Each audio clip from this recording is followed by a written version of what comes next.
სიმონე ინძაგისა და ვინსენტ კომპანის მიერ. სიმონე ინძაგი უკვე გამოცდილი ტაქტიკოსია და მისი ხელმძღვანელობით მილანში სტაბილურობამ დაისახა.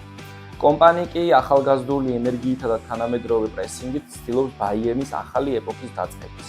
გუნდები საკუთარი ქვეყნის ჩემპიონატებში ერთპიროვნულად ლიდერობენ. ფიქრობ, რომ ეს წვლილი არაუბრალოდ აფიში, არამედ საკმაოდ დაძაბული ტაქტიკური ჭიდილი უნდა გამოუქმნას.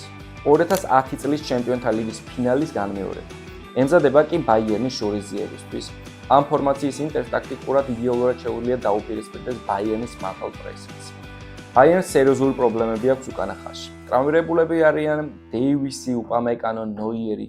მან უწესით მოასწრებს შეხვედრებისთვის გამოჯანმრთელებას. მაგრამ გერმანელებს სამწუხაროდ გასულ ტურში ჯამალ მუსიალაც გამოაკლდა. ასეთი მოცემულობა კი ინტერს უპირატესობას აძლევს, უფრო მეტად გამოიყენონ სივრცეები და კონჩეტევრებზე გააკეთონ აქცენტი. ტრავმიდან დაბრუნებული ლაუტარო მარტინესი მარკოს ტურამთან ერთად მიუნხენელთა დაცვის ხაზში არსებული პრობლემებით სარგებლობას შეეძლო. ამ დუელში მაინც მილანელებისკენ გადავიდა. რეკორდმაისტერის ნაადრევად ჩამოწერას არ იქნება სწორი. მიუნხენელთა არსენალში შემტევი ფეხბურთელების დიდი არჩევანია, თუ კი მის თამაში კარგად იცით, რაზეც არიან წამსვლელი.